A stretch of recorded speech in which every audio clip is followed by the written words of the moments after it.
আজকে তোমাদের সামনে একটা ফিশ বলের রেসিপি নিয়ে আসলাম। তাতে লাগবে ভোলা মাছ আর লোটে মাছ দিয়েছি আমরা।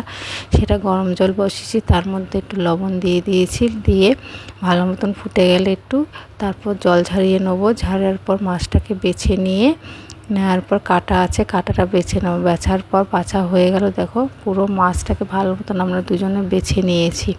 বেছে নেওয়ার পর তার মধ্যে মশলা লাগবে টমেটো, যেরকম লাগে টমেটো, পেঁয়াজ, রসুন, আদা, জিরের গুঁড়ো, ধনের গুঁড়ো, তার মধ্যে গোলমরিচের গুঁড়ো, লঙ্কার গুঁড়ো দিয়েছে। তার মধ্যে 3টে এক্সট্রা যাবে হচ্ছে তোমাদের, সব মশলা দেওয়া হয়ে গেছে। তার মধ্যে যাবে, এটা দিচ্ছে সোয়া সস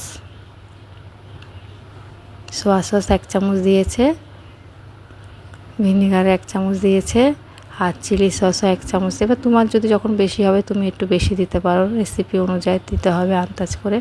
বেশি দিলেও ভালো লাগবে না, কম দিলেও ভালো লাগবে না। ভালো মতন মাখিয়ে একটা গরম তেল বসিয়ে দিয়েছি কড়াইয়ের মধ্যে। সেটাকে ভালো মতো নাড়াচাড়া, যেরকম লোটে মাছ কষাও আমরা এইভাবে কষিয়ে খাই। তার মধ্যে ধনেপাতা দেবে, ধনেপাতা দিলে একটু আলাদা স্বাদ হয়। তারপর সেটাকে আমরা অ্যারারুট দিয়েছি। অ্যারারুট দিলে কি একটু শক্ত হবে, শক্ত হওয়ার পর সেটাকে গোল করতে সুবিধা হবে। আমরা ফিশ বল যেহেতু বলেছি, ফিশ বলের আকার দিয়েছি।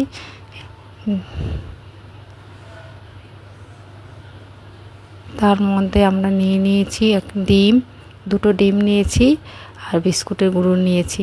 ডিমের মধ্যে আগে চুবিয়ে বিস্কুটের গুঁড়োর মধ্যে একবার চুবাতে হবে, আবার ডিমের মধ্যে চুবিয়ে বিস্কুট, এইভাবে দুবার করলে কি কোটিংটা ভালো হয়। ভাজতে গেলে খেতেও পরে ভালো স্বাদ আসে। একবার করলে ভালো লাগবে না, দুবার করে করবে। তবে দেখো ভাজা হয়ে গেছে, গরম গরম খাবে, সত্যি খুব ভালো লাগছে। আমাদের ছেলেদের তো এগুলো প্রিয় খাবার, যত দেবে তত খাবে। গরম গরম ভাজা, কোনো না নেই। তোমরাও করে দেখো, ভালো লাগলে